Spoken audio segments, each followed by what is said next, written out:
Buick and Clinton, your Silverado headquarters. And the WHOW Morning Show streams live to Facebook and YouTube. It's brought to you by Peterson Insurance, your Pekin Insurance agent in Clinton. The missing Clinton woman has left the area voluntarily. Authorities released a statement early in the afternoon Thursday that the missing 32-year-old Juana Ariano Garnica left the area absent of any evidence of criminal wrongdoing.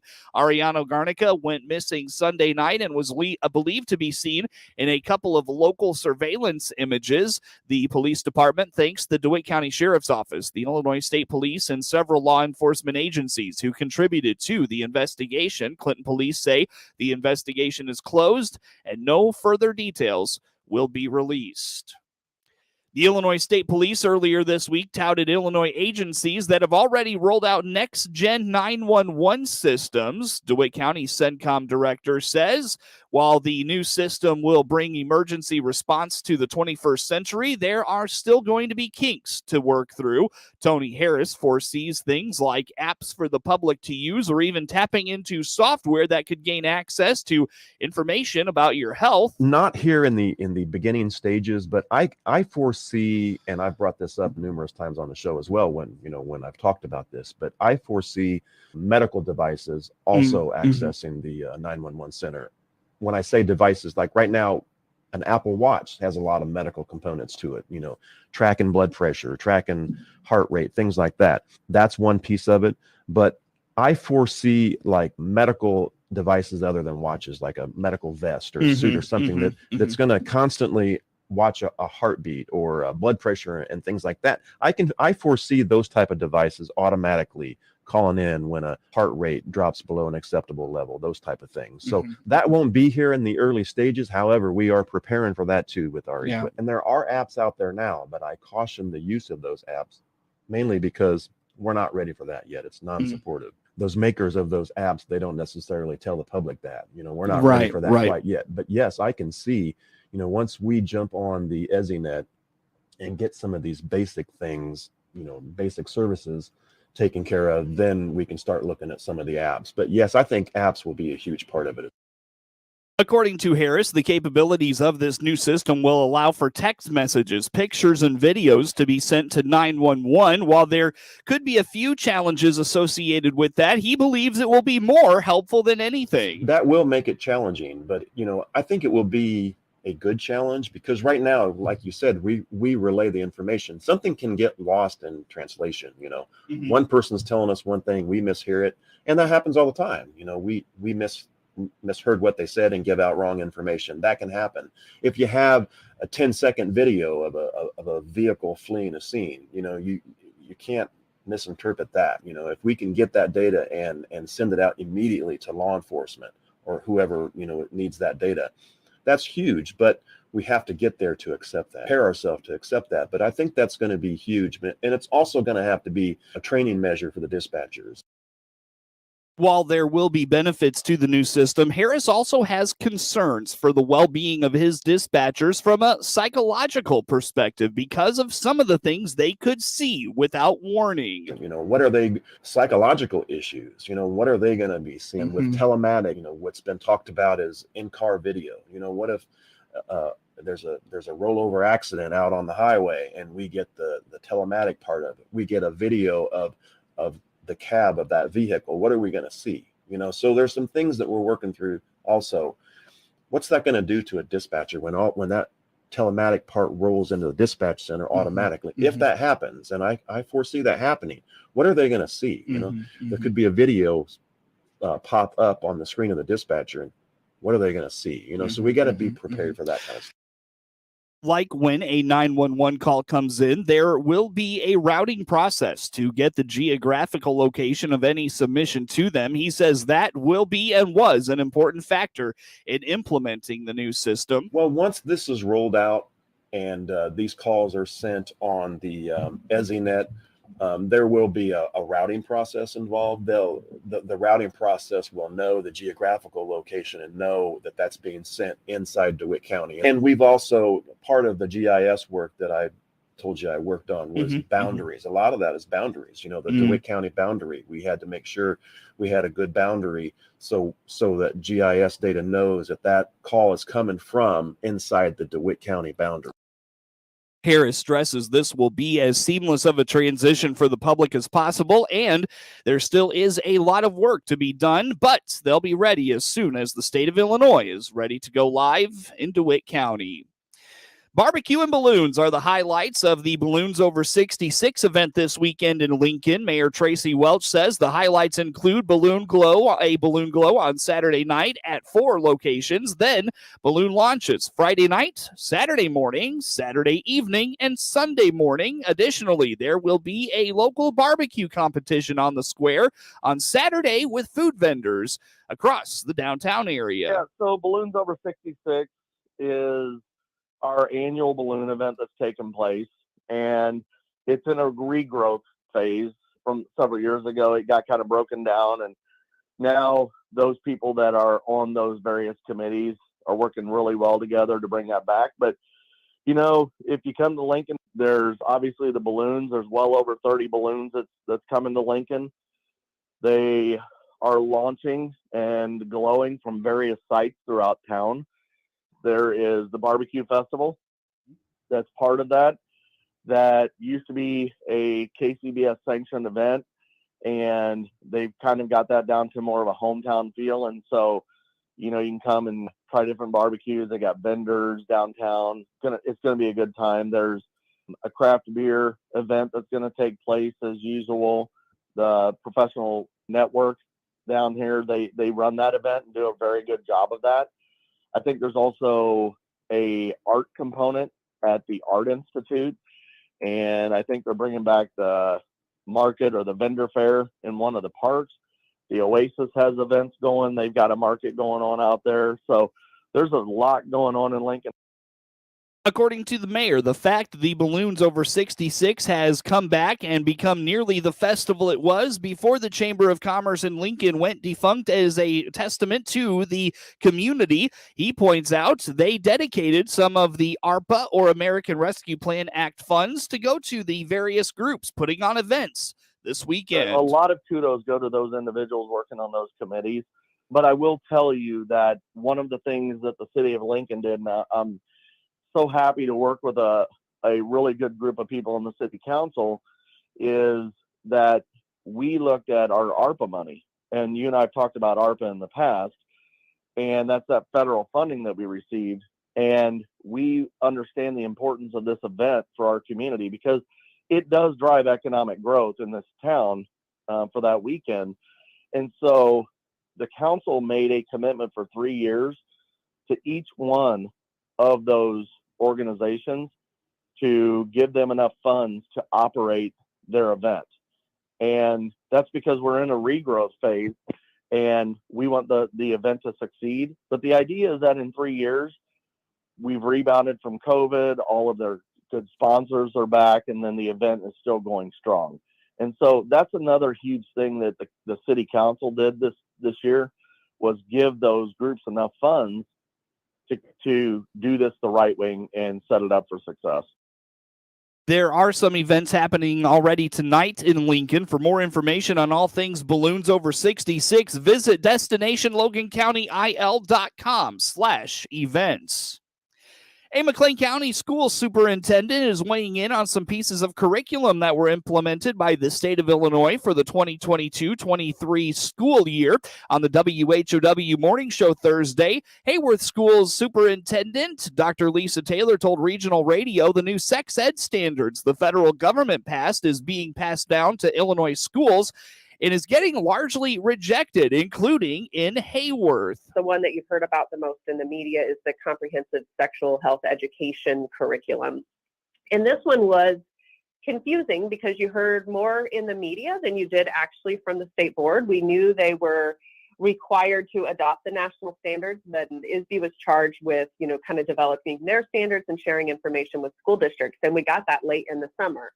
And it was basically adopting the national ones. And so as we read through those, K-12 standards, a lot of stuff you heard in the media wasn't in there, but there was stuff that was clearly, my administrative team, we were we got to first or second grade and we were like, this is not for us. This is not for our families. This is not something we should be teaching. If there is a kid who needs individualized counseling based on something like that, we will work with their parents to do it, but we are not teaching this as our universal curriculum. And so our board is not moving forward with that. We're not going to change anything with our curriculum. We do offer, some of your standard stuff, I would say, in health in junior high and high school. But even in those situations, parents have a right to opt out if that's not something they want taught at school. We're just going to keep doing what we were doing before. And I think districts are doing a better job at taking a stand on things that they can.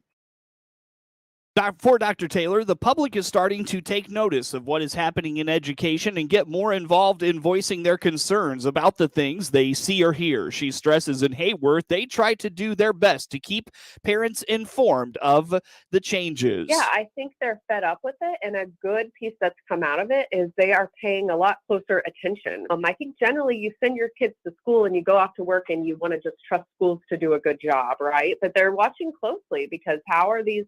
And it's hard to keep up with as an educator when you get, 160 pages of changes in laws. And how do I summarize that into a meaningful way for parents? It's hard. If it's hard for me as an educator to keep up, it's got to be hard for parents. So we try to bring things to their attention that are changes. We have those back to school nights and we talk about what's new this year, what's different this year. And we have great parent involvement. And I think all parents, as you said, are paying closer attention and really claiming what's theirs to do and what's ours to do. The increased parent interest in education is keeping local districts honest, Dr. Taylor adds. While Hayworth tries to be as transparent as possible, the increased attention is forcing transparency to the forefront. Yeah, and it's making us be, which is, I think, good for the public too, right? Like very transparent with your communication. And I know nobody wants to go on and read a school board packet, but we try to provide summaries. I try to write articles during the year, for our local newspaper, include it in our parent communication and just kind of hit people several ways with that type of information because there's so much going past you at all times. I can't expect you to read a 100-page board packet, but I can do my job of being transparent, communicating with them. Dr. Taylor also points to technology and foreign language mandates, but she believes the foreign language mandate will be nearly impossible to follow because there is a severe shortage of foreign language educators. 23 minutes after the hour here on this Friday morning. More to get to coming up on the WHOW Morning Show. When you're shopping for a different car or truck, we don't expect you to come in knowing exactly what you want. That's our job. This is Scott Baum from Baum Chevrolet Buick in Clinton. Our staff is trained to ask questions, listen, and help you find the right vehicle that fits your needs, whether you need 3 rows of seats or something sporty to zip around town with. We'll find the right transportation solution, which checks all the right boxes just for you. BaumChevyBuick.com, right from the start. It is 24 minutes after the hour here on this Friday morning. Coverage of the WHOW Morning Show brought to you by Baum Chevrolet Buick in Clinton, your Silverado headquarters, and we stream to Facebook and YouTube. It's brought to you by Peterson Insurance, your Pekin Insurance agent in Clinton. The State Fire Marshal's office is now accepting applications for its small equipment grants. $1.5 million for small firefighting and ambulance equipment is up for grabs to eligible departments, says State Fire Marshal spokesperson J.C. Fultz. This grant allows eligible applicants the opportunity to purchase small tools and equipment that they may not otherwise be able to purchase. In addition to firefighting, personal protective equipment or PPE, applicants can also apply for personal infection control items such as masks, gowns, and gloves. The grants are for up to $26,000 each. So our small equipment grant program is able to provide grants of up to $26,000 to certain departments. And this year we have $1.5 million available for those fire departments and ambulance services for the purpose of small firefighting and ambulance equipment. The deadline to apply is November 30th. Find all the details on the Office of the Illinois State Fire Marshal's website. Illinois will soon be getting a new manufacturing facility. LG Chem, based in South Korea, will join ADM in Decatur to build a new factory to create plant-based bioplastics. The project is expected to sustain 125 new jobs in the area. Governor J.B. Pritzker says the state was ready to jump in with financial incentives, but companies also look at benefits of being in the state. We have some natural advantages that mean that if we can just offer some reasonable incentives like edge tax credits, which demand, by the way, that if you don't provide the jobs that you're promising, you don't get the credits from the edge tax credit program. So it's a very good program the way it is.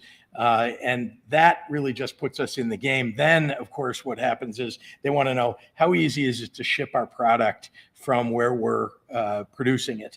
How much talent is there that exists where we're going to put our facility?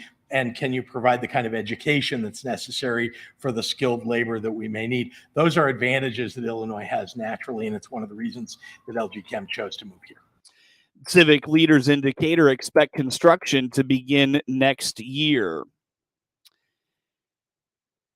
For about 6 weeks this summer, the Illinois State Police went on a blitz to make sure gun owners in Illinois were in compliance with FOID card regulations.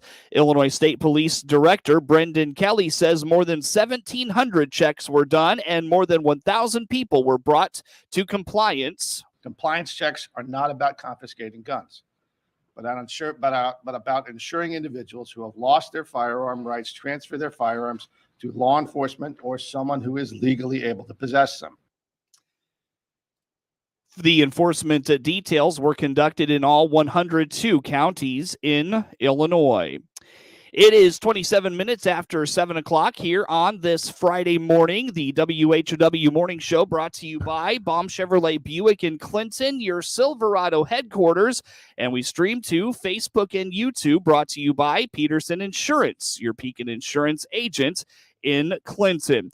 As we come up on 7:30 here on this Friday morning, stay with us for SRN News. Following the network, we take a look at local sports. It's high school football season in Illinois. The season kicks off here this evening, and we've got a preview of the Clinton Maroons football program as well as Monticello, and you can hear both of those on both of their games tonight on regional radio. Clinton right here on WHOW, and of course Monticello on WEZC. Also, a look at some high school volleyball and golf action in Central Illinois. That and more next in sports. Ace is the place with the helpful hardware, folks. Ace now offers free assembly and free delivery, so it's never been easier to get a great grill for your family, like a Weber gas grill, a Traeger wood pellet grill, or a Big Green Egg charcoal grill. Only at your neighborhood Ace. Around the block. What you need in stock, with people who know their grills. This is Brad from Gibson Ace Hardware in Clinton, Illinois. Stop in to see us, The Helpful Place, at 114 North Madison Street, Clinton. See participating store for details. Clinton Save-A-Lot owner Dave Jackson here with a supply chain update.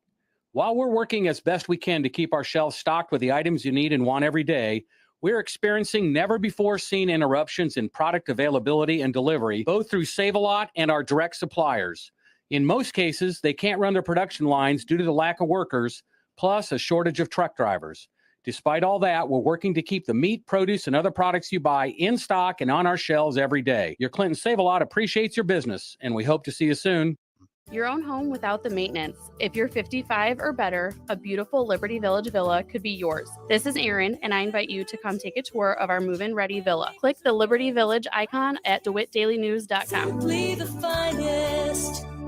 DeWittDailyNews.com is the area's leading local news source 24 hours a day, 7 days a week. Get the latest local news, obituaries, police blotter, weather forecast, and more with no paywall. Head to DeWittDailyNews.com to get the local information you need to know. With SRN News, I'm Rich Thomason. It's due by high noon. A judge has ordered the Justice Department to make public a redacted version of the affidavit that was used in the FBI search of Donald Trump's Florida estate. It's been a deadly shooting at a Henderson, Kentucky homeless shelter. 2 people were killed. It happened last evening at the Harbor House Christian Center in Henderson. The suspect is under arrest. 4 people injured in the attack in Kentucky. President Biden led a pre-election rally last evening in Democrat-friendly Rockville, Maryland, just outside of Washington, D.C. Mr. Biden blasting former President Trump, as well as the Americans who support him. Central and southern Mississippi, among parts of the country, reeling in the aftermath of devastating floods. On Wall Street, Dow futures down 29 points. NASDAQ futures off 44. More details at srnnews.com. Time now for a look at sports. I'm Seth Lawrence with this report. The Clinton Maroons football squad is hoping the hard work put in during the offseason will pay off this fall, coming off a 1-8 2022 campaign. Second-year coach Ron Bass says this offseason was about getting bigger, faster, and stronger, and was pleased with the dedication and work his team put in. It's nice to actually have a normal summer and a normal season. So, no, it's been a fast summer. Things have been going quickly, and kids were working hard, and we're able to incorporate more things this year than we could last year, in the sense that, getting hired in May and trying to get things rolling. We were kind of behind the eight ball the entire time, but getting a full off season in, it's been good. Kids have been working hard. Getting in the weight room, number one.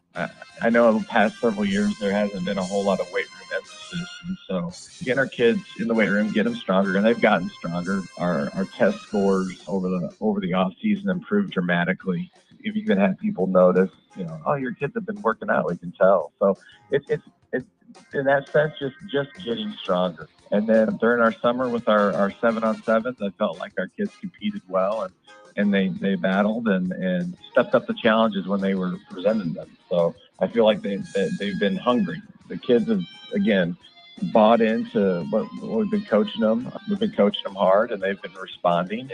And so I feel like our kids are excited and are hungry and are ready to go as far as actually trying to compete against somebody else other than themselves. It's a big good 2 weeks. We're kind of getting in that stale moment of hitting each other the whole time. We want to start playing some games. Workouts in the weight room were set for early morning hours throughout the summer, and while some doubted if the kids would get buy-in at that early of an hour, the kids found motivation in the accomplishment, and it showed in the goals they set for themselves this season. And just even in the weight room attendance, having a vast majority, I would say about 90% attendance in our weight room over the off season, which having kids come in the morning at 6 a.m., I was kind of told, well, I don't know if that's going to happen, but they did it. They accomplished it. I told them that there were people that didn't believe that you guys would come in at 6 a.m. and work out, and here you are. You've accomplished something, and what else can we accomplish now? What else can we do to prove people wrong? So that's kind of been a bit of our theme through the off season. So our captains got together. They came together with some goals that I feel are attainable yet pretty challenging. One of them was increasing the numbers of players in the program to the mid-50s, which we're currently at. A winning season, winning close games. So last year, I felt like we had several, 1-score, 2-score games that were fairly close that didn't go our way. And so by winning those games, I feel like that moves us towards having a winning season. And in order to do that, they talked about we want to improve our fundamentals, so tackling, blocking, running, defeating blocks, things like that. So that was on them. I mean, those were the things that they came up with. So certainly not easy goals, but at the same time, they are attainable. Coach Bass says the offensive line is going to be dramatically improved this year. He adds it's going to be a young team, but the future is looking bright. Up front, I feel like our offensive line is dramatically improved. That's going to be anchored by Isaac Webb and Houston Stapleton. We've got a couple move-ins that came in, Noah Bass and Wesley Lauderdale, a couple move-ins that are going to help us on the offensive line. And then we've got a returning sophomore that got us all a lot of time, which was Dawson Thayer. So our offensive line improved dramatically from just a year ago. So we're hoping that'll help guys like Tristan Potts and Mason Walker, our guys that are running the ball, help them be successful. So we're looking forward to that. So we're junior heavy. I've only got 5 seniors. So we're going to be very young. So we're definitely, it's going to be a learning process for our young guys, but the future definitely looks bright. We've got, again, defensive line-wise, those guys that I mentioned. We'll also have Canton Wilson's going to be playing some outside linebacker, and Brett Young, who's one of our senior captains. And Logan Toms has been really sticking out at inside linebacker. He and Wesley both have been fun to watch in practice, flying around. So defensive backfield, we've got some injuries, but we've got some young guys that are stepping up, and like I said, we're going to be young. We're gonna have some learning curve, but again, with these young guys getting some experience, just like last year, we had a few guys like Dawson Graves and Tristan Potts, who are guys that have been starters even as freshmen, that we're going to be asking them to step up and lead some of these younger guys. The Maroons will be running the ball a lot this year. Coach Bass believes the Central Illinois Conference will be headlined by Decatur St. Teresa and looks forward to seeing how his team stacks up against the rest of the field. The Maroons take on Lincoln in the opener tonight at Sprague Field. Kickoff is 7 p.m. Here pregame action leading up to the opening kick on the big 1520 AM, 92.3 FM, and 106.5 FM WHOW. Online all the time at DeWittDailyNews.com, at Amazon Alexa, or on the WHOW mobile app. The Monticello Sages will need new players to step into roles left behind by an all-state quarterback and several experienced stars from an 8-3 2021 squad. Coach Coley Welter feels confident in first-year starting quarterback senior Drew Shepard to replace all-state quarterback Joey Sprinkle. Tyler Bundy, who played at receiver some in 2022, will shift to the primary ball carrier, and players like Luke Teschke, Spencer Mitz, and Wade Carroll will look to take on bigger roles with the departures of Tristan Foran and Peyton Scott. Yeah, it's always tough when you graduate guys that have been 2-year starters or 3-year players. Experience is always a great asset to have for any team, and so we're going to be a little inexperienced coming into the season, but feel like the positions you talked about, we've got guys that can step in, and once they get comfortable in that role, I think they're going to do quite well. Spencer was a two-way starter for us last year and all-conference linebacker, but really solid hands on offense and just a really reliable receiver. Tyler, as you said, mixed some time between receiver and running back. He's going to be primarily at running back this year. Once in a while, we'll split him out, but he's just a really good athlete, and we just want to get him the ball in places where he can do some damage. Wade Carroll saw a lot of time at receiver last year. He's coming back as well. And then you got guys like Luke Teschke, who started on defense, and he's kind of a versatile guy. So he could play quarterback, he could play running back, he could play receiver. You're going to see him a lot as a running back and receiver. And then the nice thing about that is those guys are full-time defensive players, so we can rest as well because we have a decent depth at the wide receiver position. Monticello is rarely noted for its size up front, but Coach Welter says, like many teams of the past, this group will make up for it with toughness across the board.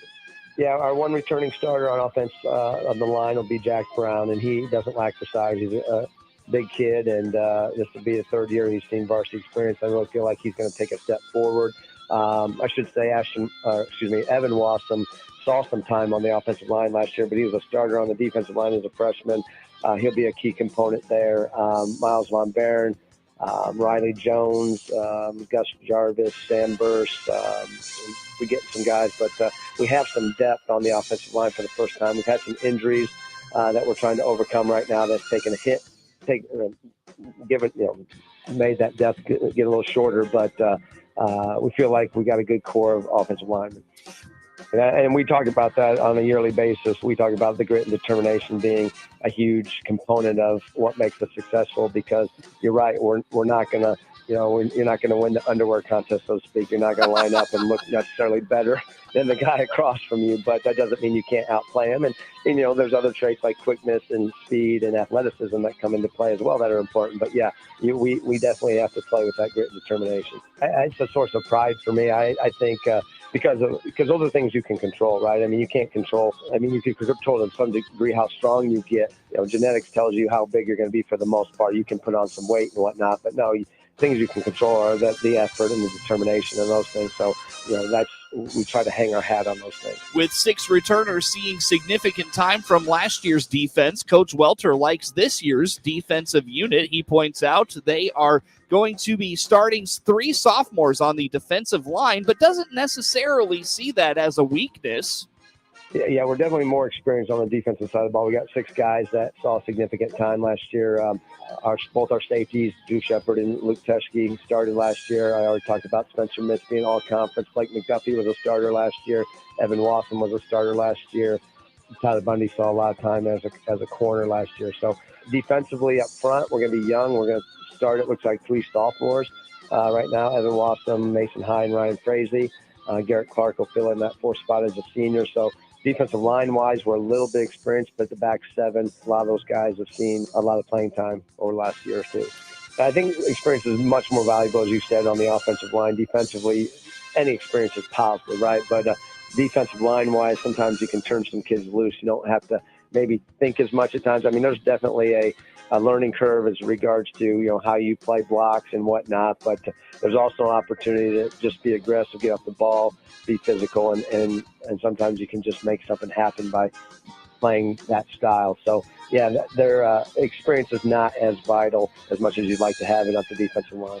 Yeah, that's one of the things I'm most proud about for our teams, the last however many years is for a community that gets kind of what do you want to call a characterization as white collar. I really feel like our kids have been pretty tough. They play tough, and particularly the guys you just talked about. Yeah, none of them are going to shy away from contact, and that's a valuable asset to have as well when you can play physical, especially with some of the teams that we go against. And that was a big reason we stayed in the Unity game last year, to be honest with you. Our kids just hung in there, and they weren't afraid to go toe-to-toe against guys that were bigger and stronger. While Coach Welter doesn't like the cliche coaches throw out about their conference being the best and tough week in and week out, he believes the Illini Prairie will be just that this season, with Tolono Unity the likely front runner as the favorite. Monticello hosts St. Joseph Ogden tonight in the season opener at 7 p.m. Hear pregame coverage around 6:45 on 95.9 FM WEZC and online at DeWittDailyNews.com. High school football week 1 action tonight in the Illini Prairie Conference. Bloomington Central Catholic travels to Pontiac. PBL plays host to IVC, and Tolono Unity opens the season at Prairie Central. Tonight in the Big 12, Bloomington is at Peoria Richwoods. Champaign Centennial travels to Proviso East. Champaign Central is at Normal West, and on Saturday, Peoria Manual plays host to Peoria Notre Dame. Central State 8 football action tonight. Springfield Southeast plays host to Decatur MacArthur. Jacksonville is at Chatham Glenwood. Springfield Sacred Heart Griffin battles with Rochester tonight. Decatur Eisenhower hosts Springfield, and Normal U-High plays host to Springfield Lanphier. In the Sangamo tonight, Maroa Forsyth is at Pleasant Plains. New Berlin is at Auburn. Riverton plays host to new conference member Olympia, and Petersburg Porta hosts Williamsville. Non-conference high school football action tonight. Arcola is at Tuscola. Argenta Orienta travels to Warrensburg Latham. Cerro Gordo Bement plays host to Bridgeport Red Hill. Saturday, 8-man football action. Decatur LSA plays host to Champaign St. Thomas More. Ridgeview is at DMAC. Decatur St. Teresa travels to Effingham. Tri-Valley is at Arthur Lovington Atwood Hammond. Dunlap plays host to Galesburg. GCMS is at Fieldcrest. Saturday action, Oakland Tri-County plays host to Hayworth. Washington hosts Highland. Leroy's at Central A&M. El Paso Gridley will play host to Meridian. Peoria hosts Metamora. Morton is at Mount Zion. Muhammad Seymour, Mount Zion is at Limestone. Sullivan-Okaw Valley hosts Newton. Sangamon Valley is at Tremont. Normal Community is at O'Fallon. Rantoul hosts Piatone. East Peoria plays host to Streeter. Taylorville travels to Mount Vernon. And Shelbyville hosts Toledo Cumberland. In Brett Belima's first year as the head man at Illinois, the Illini finished 5-7 overall, and there is a lot of hype heading into the 2022 season. Champaign News-Gazette beat writer Bob Asmussen says he doesn't know what to expect from Illinois this year. He points to the questions on defense, having to replace some really good players, the quarterback position, and the lack of depth at the receiver position. Well, first of all, the quarterback, he can say, I don't know who it's going to be. We all know who it's going to be. It's Tommy DeVito, former Syracuse quarterback, will be the starter on Saturday. I'm 100% sure of that. He can't say that, didn't want to say that, that's fine. And actually, Wyoming's coach did the same thing, would name his starter, even though it's known. So that's one thing. I think the running game with the new offense coordinator will be really, really a key to the team, honestly. Chase Brown is a 1,000-yard rusher, going to be back. He's got a lot of help. He's got, like you mentioned, really good offensive line in front of him. So I think that part of the game will be really fun to watch. I think they'll be successful. The questions are on offense are at receiver, because beyond Isaiah Williams, we just don't know. I think they could be fine. They could be really good, but I don't think we've seen enough to know for sure that they are going to be stellar. So I think we'll see. We'll see how it role plays out. But I think offensively, this team is going to be much improved. Defensively is more of a question for me. Asmussen has a few guys to keep an eye on that are turning some heads in the early going of fall practices. Well, on offense, the guy's been talked about some, but maybe not enough, is Pat Bryant. He's a receiver. He's a guy that played some last year, but he's good. He's good size. He's got great talent, great skill. And so I think he's a guy that could have a really nice season. And then I'm trying to think, there's like a lot of guys on defense that could come in. One guy we haven't mentioned is CJ Hart, the linebacker. Last year had an awesome opener against Nebraska. He basically won the game for a little while. He had a fumble return for a touchdown. And then, unfortunately, in that game, he got hurt. Tore his knee up, was lost for the year. He's totally healthy. He's ready to go. I think he will be an impact player right away at linebacker. So no question, but CJ Hart. Asmussen adds he's just not sure what Illinois will do, but believes it's important for them to get off to a fast start. He says if they can beat Wyoming Saturday, come back and beat Indiana next week, they have a chance to have some real momentum going into their home game with Virginia on September 10th. The Blue Ridge Lady Knights moved to 2-0, beating Ridgeview in 3 sets, 25-22, 21-25, and 25-20 from Blue Ridge High School Thursday night in non-conference girls volleyball action. Gracie Schaefer led the way with 11 assists, 8 kills, and a block. Alexis Wilkie had 18 digs, and Maddie Winger contributed 11 service points and 2 aces. Ridgeview was led by Claire Edwards with 25 assists and 3 aces. Kinsey Wisson had 9 kills and 5 blocks, and 20 digs were held by Kenley Kaufman. Ridgeview won the JV contest by the scores of 25-18, 25-14. Mackenzie Barnett's 5 aces and Addie Voorhees' 7 kills helped lead the Lady Maroa Forsyth Lady Trojans over Monticello in 2 sets, 25-22 and 25-11 in high school girls volleyball action from Monticello High School Thursday. Barnett recorded 7 assists and a kill. Voorhees added 2 aces and a block. Abby Tertocha added 5 assists and an ace and a kill. The Lady Trojans now move to 2-0 overall. They'll host Hayworth on Tuesday. In high school girls volleyball action from Flanagan, Clinton swept Flanagan in 2 sets, 25-23 and 25-12. The Lady Maroons moved to 1-1. Okaw Valley edged Blue Ridge by 2 strokes and 3 strokes in high school boys and girls golf action Thursday afternoon. Okaw Valley girls beat Blue Ridge with a team score of 244 to Blue Ridge's 246.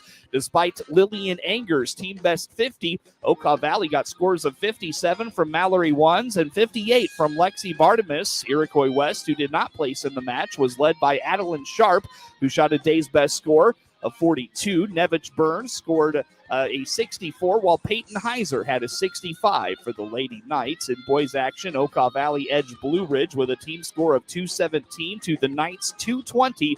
Trey Hall shot a day's best 38 on the boys' side for Okaw Valley, while Chase Crevinston shot a 52. Blue Ridge was led by Jackson Hans, 56, and Gavin Friel shot a 58. Get sports anytime at DeWittDailyNews.com.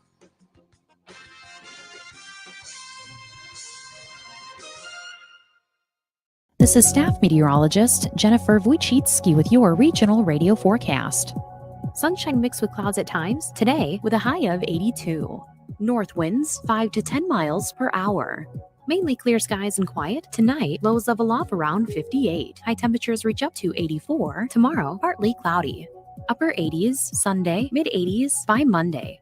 Hear weather twice an hour or online anytime at DeWittDailyNews.com. Currently, it's 67. Hello again, everyone. This is Stu Ellis, swinging open the farm gate for you once again today. Well, very few farmers ended up with tar spots in this listening area, thanks to the lack of a continued wet growing season. You may have it, as well as some other fungal issues in your corn. You're probably on the fringe areas of this listening area. But at this point in the season, there are two things to check while scouting. That's according to Nathan Klachewski. He's a Growmark crop protection specialist. And he says, as long as your ear leaf and above have less than 5% disease severity by the time the kernels dent, you aren't losing yield. Lower canopy disease buildup is not really a concern. Stalk strength assessments at this dent stage are important, not foliar disease development. So start trying to push over your stalk as an indicator of how weak it may be and when that field should be picked, either sooner or